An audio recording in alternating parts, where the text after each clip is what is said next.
नमस्कार बंधुगण, आमे शुणुछे उपन्यास उपनायिका लेखिका प्रतिभा राय। सासू भाविथिले द्राक्षा को छाड़ी से खूब शीघ्र चली जिवे। ता पूर्वरु पिलाटाकू बुझेई देवाकू पड़िबो। आजी नहले काली द्राक्षा को तांको प्रस्तावरे राजी करेइबाकू पड़िबो। कमलेश को एबे द्राक्षार प्रतिटी कथा अपूर्व मने हुए, अथच एई नारीटी प्रति तांको मनरे एते दुर्बलता थिला बोली से एपर्यंत अनुभव करि नथिले। सुखेन्दु द्राक्षा को परित्याग न करिथिले से दुर्बलता अनुभव करि नथान्ते। द्राक्षा को से विह्वल होई चाहि रहंती। तांकर पुरुष मनरे द्राक्षा को पाइबा पाई प्रबल आवेग जागी उठे। द्राक्षा तांको चाहाणीर अर्थ बुझंती। हसी देई कथाटाकू सहज करि नेबाकू चेष्टा करंती। किछि गोटिए व्यवस्था न करिबा जाए तांकू एई घरे रहिबाकू पड़िबो। शेषरे सासूंकर सेई अंतिम दिनटी निकटतर होई उठिला। द्राक्षार भविष्यत चिंतारे तांकर शरीरर जंत्रणा बढ़ीगला। कमलेशଙ୍କୁ निरोलारे पाई से दिने प्रश्न कले, कमल, मोर आउ बेसी दिन नुहे, द्राक्षार कौन हेबो? किए ताकू पत्नी भावे ग्रहण करिबो? एमती उच्चमना सुपुरुषटिए किए अछि? द्राक्षा तो जाहाकू ताहाकू स्वामी भावे ग्रहण करिबा झियो नुहे। सुखेन तो मोर पुओ नुहे, तू मोर पुओ। शेष बेଳରେ मोर पाटिरे पानी देबू, मोर क्रिया धरिबू। मोर शांति पाई एतिकी कथा बुझिदेबू नाही? सेई कथाटिकू मु तो अपेक्षा करी रहिछि।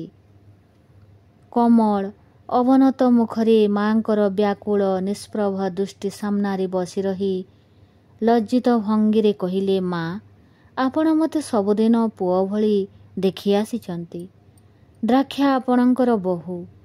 ता जीवन सहाय हवा पाई अन्य लोकटिए बुझिबा सुंदर कथा हेबो नाही। आपणकर जदि किछि आपत्ति न थाए, सुखेनर भूलटाकू मु सुधारी नेबी। अतीतरे तार अनेक भूलर संशोधन मते करिबाकू होईछि। सुखेनर एथिरे मत अछि। बुढ़ींकर मलिन मुख उज्जवल होई उठिला। तांको आखिरु धार धार लुह झरीगला अंतिम शଯ୍ୟାରେ। से गदगद कंठरे कहिले, बाप, ठीक एई कथाटी मु केते दिनरु भाबुछि, साहस करी कहि पारि नथिली। एणिकी मु निश्चिंतरे आखि बुझिबी। सुखेन ठारू तू द्राक्षाकू अधिक सुखी करिबू, ए विश्वास मोर अछि। एबे मु निश्चिंत। तापरे सेई दारुण रात्रि बुढ़ींकर बाचलता आरंभ होई जाइथिला। द्राक्षा ओ कमलेश मुंड पाखरे जगी रहिथिले। सुखेन सेई दिन ठारू कोनोसी जवाब देई नथिले। शेष पर्यंत मांकर शेष देखा करिबा पाई से आसिले नाही। द्राक्षांकर आखिर लुह अबारित भावे झरुथिला। सासूंक परे कौन हेबो तार निसंग जीवनर परिणति? सासूंकर स्नेह तार विडंबित जीवनर एकमात्र संबल थिला। ताहापरे से कौन करिबो? सासू निजर दुर्बल हातरे द्राक्षार हातटिकू जाबुड़ी धरी अस्पष्ट स्वररे कहिले, माँ, कमल ही तोर उपयुक्त। मु तोते तारी हातरे देई जाउछि। मोर शेष इच्छा पूरण करिबू। एका एका तू ए संसाररे बाट चली पारिबू नाही। कह, मते कथा दे, मते शांतिरे मरिबाकू दे। द्राक्षा किछि कहि पारु नाही। सामनारे कमलेशंकर माया भरा सुंदर आखि दुईटा। द्राक्षा मुंड टुंगाई बसी रहिछि। सासूंकर खन खन स्वर, कथा दे मते, कथा दे। कमलेशंकर प्रेमपूर्ण व्याकुल चाहाणी हठात द्राक्षार मन भितरे गोटे अद्भुत परिवर्तन होईगला। सुखेन्दुंकर स्वार्थपरतार यज्ञरे काहींकि से निजको आहुति देव, सेथिपाई इतिहास रे तार नाम स्वर्णाक्षरे लिपिबद्ध हेब नाही। बरं तार कलंकरे शतमुख हेबे समस्ते। से तेबे कौन करिबो? ଶାଶୁଙ୍କର ନିର୍ବାଣମୁଖୀ ଆତ୍ମା ଉତ୍ତର ମାଗୁଛି। ସେ ବିଷମ ଦ୍ୱନ୍ଦ୍ୱରେ ପଡ଼ିଯାଇଛି। ତାର ନିଥର ନୀରବତା ଶାଶୁଙ୍କ ମୁଖରେ ଆଶା ସଞ୍ଚାର କରୁଛି। ସେ ତ ଆଉ ମୁହଁ ଖୋଲି ହଁ କହନ୍ତା ନାହିଁ। ତାଙ୍କ କଥାର ପ୍ରତିବାଦ ସେ କରିନାହିଁ। ସେଇ ତ ତାଙ୍କର ପ୍ରଶ୍ନର ସନ୍ତୋଷଜନକ ଉତ୍ତର। ସେ ମନେ ମନେ ଦ୍ରାକ୍ଷାକୁ ଆଶୀର୍ବାଦ କଲେ।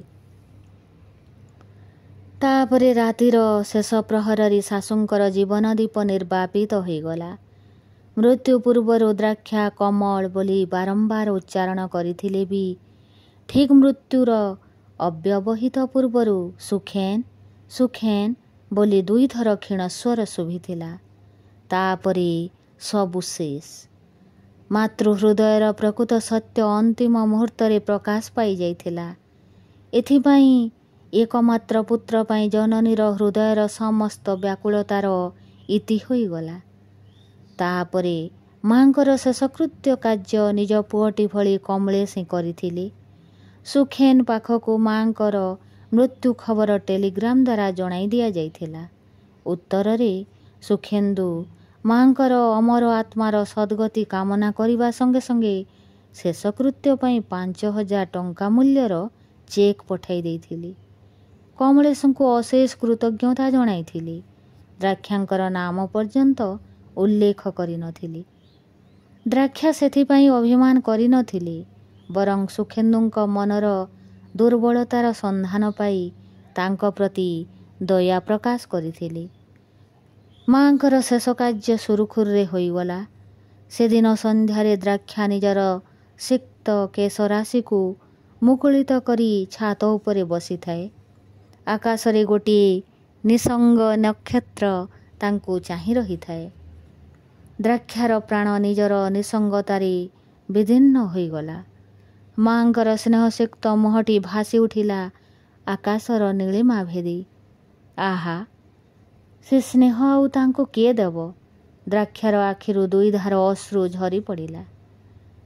ପଛପଟୁ କାହାର ବଳିଷ୍ଠ ହାତ 2ଟା ତାଙ୍କୁ ପ୍ରବଳ ଆଲିଙ୍ଗନ ଭିତରକୁ ଟାଣି ନେଲା। ପ୍ରତିବାଦ କରିବା ପାଇଁ ଦ୍ରାକ୍ଷାଙ୍କର ମନ ହେଲା ନାହିଁ। ଅବସନ୍ନ ଭାବରେ ସେ ସେଇ ପ୍ରଶସ୍ତ ବୁକୁରେ ମଥା ରଖି କ୍ଳାନ୍ତିରେ ଆଖି ମୁଦି ଦେଲା। ତା ପରକ୍ଷଣରେ ସେ ଚମକି ଉଠି ଦୂରକୁ ଘୁଞ୍ଚିଗଲା। ଘୃଣିତ କଣ୍ଠରେ କହିଲା, ମୋର ଏଇ ଅସହାୟ ଅବସ୍ଥାକୁ ତୁମେ ଅନେକ ଦିନରୁ ଚାହିଁ ରହିଥିଲ ବୋଧେ କମଳ? କମଳେଶ କହିଲେ, ଦ୍ରାକ୍ଷା, ତୁମେ ଏବେ ବି ମୋତେ ଠିକ୍ ବୁଝିପାରିଲ ନାହିଁ।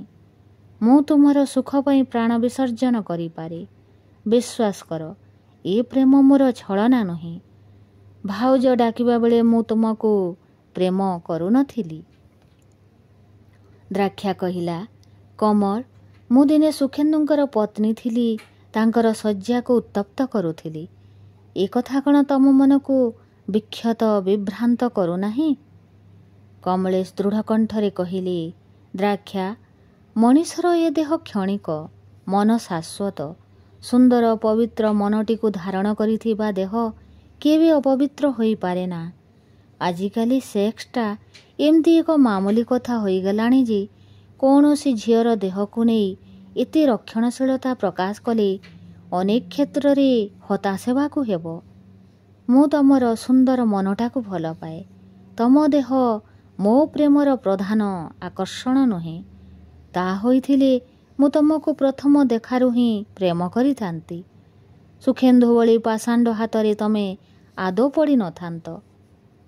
ଦ୍ରାକ୍ଷା ପ୍ରଥମ ଥର ପାଇଁ କମଳଙ୍କ ପ୍ରତି ପ୍ରେମଶୀଳା ହୋଇ ଉଠିଲେ ଏବଂ କହିଲେ, କମଳ, ତୁମେ କାହିଁକି ପ୍ରଥମରୁ ମୋତେ ଏମିତି ପ୍ରେମ କଲ ନାହିଁ? ସୁଖେନ୍ଦୁଙ୍କୁ ପ୍ରେମଦାନ କରି ମୁଁ ନିଃଶେଷ ହୋଇଯାଇଛି।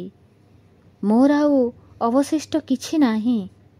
କମଳେଶ କହିଲେ, ଦ୍ରାକ୍ଷା, ମଣିଷ ହୃଦୟ ହେଉଛି ସ୍ନେହ ଆଉ ପ୍ରେମର ବିଶାଳ ସିନ୍ଧୁ। ସେଥିରୁ ବୁନ୍ଦିଏ ଜଳ ଦାନ କଲେ ତାହା ନିଃଶେଷ ହୋଇଯାଏ ନାହିଁ। ମୁଁ ତମ ହୃଦୟରେ ଅନ୍ତଃସଲୀଳ ଫଲ୍ଗୁର ସନ୍ଧାନ ପାଇଛି। ସେତିକି ମୋର କାମ୍ୟ। ଦ୍ରାକ୍ଷା ଆଉ ଥରେ ଅନନ୍ତ ନୀଳିମାରେ ଦୃଷ୍ଟି ହଜାଇ ଦେଇ ଅନ୍ୟମନସ୍କ ହୋଇଗଲେ। ଏବେ କମଳେଶ ଦ୍ରାକ୍ଷାଙ୍କୁ ଭାଉଜ ଡାକନ୍ତି ନାହିଁ। ଡାକନ୍ତି ଦ୍ରାକ୍ଷା। କାନକୁ ଅଡ଼ୁଆ ଲାଗେ। ସ୍ତ୍ରୀ ଲୋକମାନଙ୍କର ସାମାଜିକ ଜୀବନ, ପରିଚୟ, ସମ୍ମାନ ସବୁକିଛି ଜଣେ ପୁରୁଷ ସହ ଅଙ୍ଗାଙ୍ଗୀ ଭାବେ ଜଡ଼ିତ। ସୁଖେନ୍ଦୁ ଏବେ ଆଉ ଦ୍ରାକ୍ଷାର ସ୍ୱାମୀ ନୁହନ୍ତି। ତାକୁ ଭାଉଜ ଡାକିବା କମଳେଶଙ୍କ ପକ୍ଷେ ଆଉ ଯୁକ୍ତିସଙ୍ଗତ ନୁହେଁ। କମଳେଶଙ୍କ ସଙ୍ଗେ ତାର ସମ୍ପର୍କ ବଦଳି ଯିବାକୁ ବସିଛି। ପୁରୁଷର ଏକ ଛତ୍ରାଧିପତି ସାମ୍ରାଜ୍ୟରେ ସ୍ତ୍ରୀର ସବୁକିଛି ଏମିତି ବଦଳିଯାଏ। ଦ୍ରାକ୍ଷା ଅନୁଭବ କରେ ତାର ସାମାଜିକ ମୂଲ୍ୟବୋଧ ମଧ୍ୟ ବଦଳିଛି। ସମାଜରେ ପୂର୍ବରୁ ସେଇ ଗୌରବ ସେ ଆଜି ହରାଇଛି ବିନା କାରଣରେ। ବିନା ଭୂମିକାରେ ସେ ଅପବାଦର ଏକ ମୃଦୁ ତରଙ୍ଗକୁ ସାମ୍ନା କରୁଛି ପ୍ରତିଦିନ। ଧୀରେ ଧୀରେ ଏକ ଦୁର୍ନାମର ମୃଦୁ ତରଙ୍ଗ ଉତ୍ତାଳ କରାଳ ଲହରୀ ହୋଇ ତାକୁ ଗ୍ରାସ କରିଯିବ। ତାର ସମସ୍ତ ଦମ୍ଭ ଚୂର୍ଣ୍ଣ ହୋଇଯିବ ସେହି ସହସ୍ର ଡେଣା ପ୍ରସାରୀ ଦୁର୍ନାମର କରାଳ ଲହରୀ ଆଘାତରେ। ଯେଉଁମାନେ ଦିନେ ତାର ଭୁରି ଭୁରି ପ୍ରଶଂସା କରୁଥିଲେ ସେମାନେ ଅକସ୍ମାତ୍ ବଦଳି ଯାଇଛନ୍ତି। ସତେ ଯେମିତି ଅପରାଧଟା ସୁଖେନ୍ଦୁ ନୁହେଁ, ଦ୍ରାକ୍ଷା ହିଁ କରିଛି। ସମସ୍ତଙ୍କ ଦୃଷ୍ଟିରେ ଦ୍ରାକ୍ଷା ପ୍ରତି ଗୋଟିଏ କୁଟିଳ କଟାକ୍ଷ। ସେଦିନ କମଳେଶଙ୍କର ଗୋଟିଏ ବ୍ୟବସାୟଗତ ବିରାଟ ପାର୍ଟିର ଆୟୋଜନ। କମଳେଶଙ୍କର ଏମିତି ଅନେକ ପାର୍ଟିରେ ଯୋଗ ଦେଇଛି ଦ୍ରାକ୍ଷା ସୁଖେନ୍ଦୁଙ୍କ ସହ। ସେତେବେଳେ ମନେ ହେଉଥିଲା ସମସ୍ତ ପାର୍ଟିର ଆୟୋଜନ ଯେମିତି ତାକୁ ହିଁ କେନ୍ଦ୍ର କରି। ତାକୁ ଘେରି ଅସଂଖ୍ୟ ମୃଦୁ ଗୁଞ୍ଜନ, ତା ରୂପଗୁଣର ଭୁରି ଭୁରି ପ୍ରଶଂସା। ପାର୍ଟି ପରେ ଘରକୁ ଫେରିବା ବାଟରେ କମଳେଶ କହନ୍ତି, ଭାଉଜ ତମେ ନଥିଲେ ପାର୍ଟିଟା ଆଦୌ ମାନନ୍ତା ନାହିଁ। ମୋ ପାର୍ଟିର ଉଦ୍ଦେଶ୍ୟ ତମରି ପାଇଁ ଯେମିତି ସଫଳ ହେଉଛି। ତୁମେ ସୁଲକ୍ଷଣା ନାରୀଟିଏ। ସୁଖେନ୍ଦୁ ରସିକତା କରି କହନ୍ତି, ଏଣିକି ତୋ ବ୍ୟବସାୟର ଲାଭାଂଶରୁ ଦ୍ରାକ୍ଷାକୁ କିଛି କମିଶନ ଦେଇଦେ, ନଚେତ୍ ଆସନ୍ତା ଥର ପାର୍ଟିରେ ସେ ଯୋଗ ଦେବ ନାହିଁ। ଦୁଇ ବନ୍ଧୁ ହସି ଉଠନ୍ତି ଏକ ସଙ୍ଗେ। ଆଜି ସେ ସବୁ ଅତୀତର ସଜଳ ସ୍ମୃତି। ସେ ସବୁ ସ୍ମୃତି ଖୁବ୍ ନିଷ୍ଠୁର। ଦାରୁଣ ଆତ୍ମପୀଡ଼ନରେ ଦ୍ରାକ୍ଷା ଛଟପଟ ହେଉଛି। ସେଇ ହୃଦୟହୀନ ପୁରୁଷଟିର ସ୍ମୃତିକୁ ଜାବୁଡ଼ି ଧରି। ସ୍ମୃତିମାନଙ୍କୁ ଯଦି ଫିଙ୍ଗି ଦେଇ ହୁଅନ୍ତା, ସ୍ମୃତି ସବୁ ଅଶ୍ରୁଜଳ ହେଲେ ମନ କିନ୍ତୁ ପଦ୍ମପତ୍ର ନୁହେଁ। କମଳେଶ ତାକୁ ଭୁଲାଇବା ପାଇଁ ଅନେକ ଚେଷ୍ଟା କରୁଛନ୍ତି। ତେଣୁ ଆଜି ହୁଏତ ଏ ପାର୍ଟିର ଆୟୋଜନ ସେଥିପାଇଁ। କିନ୍ତୁ ସେ ଜାଣନ୍ତି ନାହିଁ ତାକୁ ଭୁଲାଇବା ପାଇଁ କମଳେଶଙ୍କର ସମସ୍ତ ବର୍ଣ୍ଣାଢ୍ୟ ଆଡ଼ମ୍ବର ଭିତରେ ଦ୍ରାକ୍ଷା ସ୍ମୃତିମାନଙ୍କୁ କେବଳ ସାଉଁଟି ଆଣି କ୍ଷତ ବିକ୍ଷତ ହୁଏ। କମଳେଶଙ୍କୁ ସେ କଥା ମନ ଖୋଲି କହିହୁଏ ନାହିଁ। ଆଗ ଭଳି କମଳେଶକୁ ହୃଦୟର କଥା କହିପାରେ ନାହିଁ ଦ୍ରାକ୍ଷା। କମଳେଶ ଏବେ ତାକୁ ପ୍ରେମ କରୁଛନ୍ତି। ସେ କିନ୍ତୁ ତାଙ୍କର ପ୍ରେମିକା ହୋଇପାରି ନାହିଁ। ତା ମର୍ମ ବୀଣାରେ ଗୋଟିଏ କରୁଣ ମର୍ମସ୍ପର୍ଶୀ ରାଗ ସ୍ୱର ତୋଳୁଛି ଅହରହ। ସୁଖେନ୍ଦୁ ତମେ ଏ କ'ଣ କଲ, ଏ କ'ଣ କଲ? କମଳେଶଙ୍କୁ ମନା କରିଦେବ କି ପାର୍ଟିକୁ ଯିବା ପାଇଁ? ସେ ଦୁଃଖ ପାଇବେ। ଥାଉ, ବିନା କାରଣରେ ଅନ୍ୟକୁ ଦୁଃଖ ଦେଇ ଲାଭ ନାହିଁ। ସେ ବରଂ ଯିବ, ନୀରବରେ ସ୍ମୃତିମାନଙ୍କୁ ସାଉଁଟିବ, ହୃଦୟ ଫରୁଆରେ ଗଣ୍ଠିଧନ କରି ସାଇତି ରଖିବ। କମଳେଶ ସେ କଥା ଜାଣିପାରିବେ ନାହିଁ। ପୁରୁଷର ତୀକ୍ଷ୍ଣ ଦୃଷ୍ଟିରେ ନାରୀ ଦେହର ଭୂଗୋଳ ସ୍ପଷ୍ଟ ଦିଶେ, କିନ୍ତୁ ତା ମନର ଇତିହାସ ସବୁଦିନ ରହିଯାଏ ରହସ୍ୟ ଭିତରେ। ଦ୍ରାକ୍ଷା ନିଜକୁ ପ୍ରସ୍ତୁତ କରିନେଲା। ଧଳା ବନାରସୀ ପାଟ ସଙ୍ଗେ ଧଳା ଷ୍ଟୋନ୍ ସେଟ୍ର ସଂକ୍ଷିପ୍ତ ଗହଣାରେ ସଜ୍ଜିତ କରିନେଲା ନିଜକୁ ଅଯତ୍ନ ଭାବରେ। ନିଜକୁ ରଙ୍ଗୀନ କରିବାରେ ଆଉ କିଛି ମନେ ହୁଏ ନାହିଁ। ତାର ରଙ୍ଗୀନ ପୋଷାକ ବେଶପୋଷାକ ଅନ୍ୟମାନଙ୍କ ଆଖିରେ କୁଟିଳ କଟାକ୍ଷ ସୃଷ୍ଟି କରିବ। କାହା ପାଇଁ ଏ ବର୍ଣ୍ଣବିଭବ, କାହା ପାଇଁ ଏ ଅଭିସାରିକାର ବେଶଭୂଷା? ଅଯତ୍ନ ଭାବରେ ଶାଢ଼ୀଟା ପିନ୍ଧିନେଲା ଦ୍ରାକ୍ଷା। କମଳେଶ ଅନେକ ବେଳୁ ପ୍ରସ୍ତୁତ ହୋଇ ଅପେକ୍ଷା କରିଛନ୍ତି। ଯିବ କି ନାହିଁର ଦ୍ୱନ୍ଦ୍ୱ ଭିତରେ ତାର ବିଳମ୍ବ ହୋଇଯାଇଛି। ଥରେ ଡ୍ରେସିଂ ଟେବୁଲର ମିରର ଭିତରେ ନିଜକୁ ଦେଖିନେଲା। ଶାଶୁଙ୍କ ମୃତ୍ୟୁ ପରେ ସେ ଖୁବ୍ ଭାଙ୍ଗି ପଡ଼ିଛି। ଦୁର୍ବଳ ହୋଇଛି ତାର ସ୍ୱାସ୍ଥ୍ୟ। କ୍ଳାନ୍ତ ଅବସନ୍ନ ଦିଶୁଛି ଚେହେରା। ବିଷାଦ ଭରା ଦୃଷ୍ଟିର ଚାହାଣୀ। ତାର ଚେହେରା ଦେଖି ସମସ୍ତେ ହାୟ ହାୟ କରିବେ। ତାର ଅବଶିଷ୍ଟ ଜୀବନକୁ ଅନ୍ୟର ଉପର ଠାଉରିଆ ହାୟ ହାୟ ଭାବକୁ ପୁଞ୍ଜି କରି କାଟିଦେବାକୁ ପଡ଼ିବ। ଆଜି ତାର ଅୟମାରମ୍ଭ। ତାର ଆଖି ଦୁଇଟା ଅଶ୍ରୁରେ ଭରିଗଲା। ନିଜର ପ୍ରତିଛବି ଅସ୍ପଷ୍ଟ ହେଲା। ଦର୍ପଣ ଭିତରେ ତାର ସେଇ ଅସ୍ପଷ୍ଟ ଛବି ପାଖରେ ଭାସି ଉଠିଲା ଆଉ ଏକ ଛବି। କିଏ? ସୁଖେନ୍ଦୁ। ପ୍ରତିଥର ପାଟିକୁ ଯିବା ପୂର୍ବରୁ ଦର୍ପଣ ଭିତରେ ନୁହେଁ, ସୁଖେନ୍ଦୁଙ୍କ ଆଖିରେ ସେ ନିଜକୁ ଦେଖିନିଏ। ସୁଖେନ୍ଦୁଙ୍କ ବିମୁଗ୍ଧ ଆଖିର ଚାହାଣୀରୁ ସେ ନିଜର ରୂପଶୋଭା କଳିନିଏ। ସୁଖେନ୍ଦୁ କ'ଣ ଫେରି ଆସିଛନ୍ତି? ନା, ତାଙ୍କର ଛବି କିନ୍ତୁ ମନର ଆକାଶରେ ଉଜ୍ଜ୍ୱଳ ନକ୍ଷତ୍ରଟିଏ ଭଳି ହସୁଛି। ସେ ଅସ୍ପଷ୍ଟ ହେବେ କାହିଁକି? ଲୁହ ଭିତରେ ଝାପ୍ସା ଦିଶୁଛି କମଳେଶଙ୍କ ବ୍ୟଥାତୁର ମୁହଁଟା। ତା ପଛରେ କେତେବେଳେ ଆସି ଠିଆ ହେଲେଣି କମଳେଶ। ମଧୁର କଣ୍ଠରେ ସେ କହୁଛନ୍ତି, ମୁଁ ତମର ଦର୍ପଣ ହେବି। ମୋ ଭିତରେ ନିଜକୁ ଥରେ ଦେଖିବାକୁ ଚେଷ୍ଟା କର। ଦେଖିବ ସେଠି ଦୁଃଖ, ଶୋକ, ବେଦନା, ପ୍ରତାରଣା କିଛି ନାହିଁ। ଦ୍ରାକ୍ଷା ବୁଲି ପଡ଼ି କମଳେଶଙ୍କ ଆଖି ଭିତରେ ନିଜକୁ ଦେଖିବାକୁ ଚେଷ୍ଟା କଲା।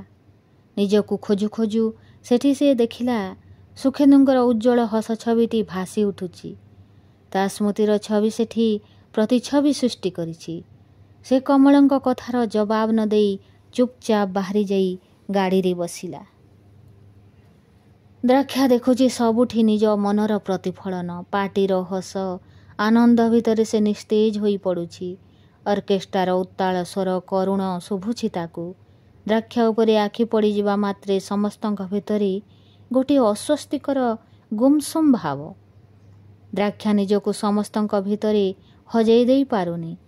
ବର୍ଣ୍ଣାଢ୍ୟ ନରନାରୀଙ୍କ ଭିତରେ ତାର ଫିକା ଫିକା ଚେହେରା ବର୍ଣ୍ଣ ବିଭବ ଭରା ଉଦ୍ୟାନର ଏକାନ୍ତ କୋଣରେ ସାଦା ରଜନୀଗନ୍ଧାର ସ୍ତବକଟିଏ ଭଳି କରୁଣ ଅଥଚ ମନୋରମ ଦିଶୁଛି। ଦ୍ରାକ୍ଷାର ଏଇ କରୁଣ ଚେହେରାଟି କମଳେଶଙ୍କୁ ତାର ଅଧିକ ନିକଟକୁ ଟାଣି ନେଉଛି। କମଳର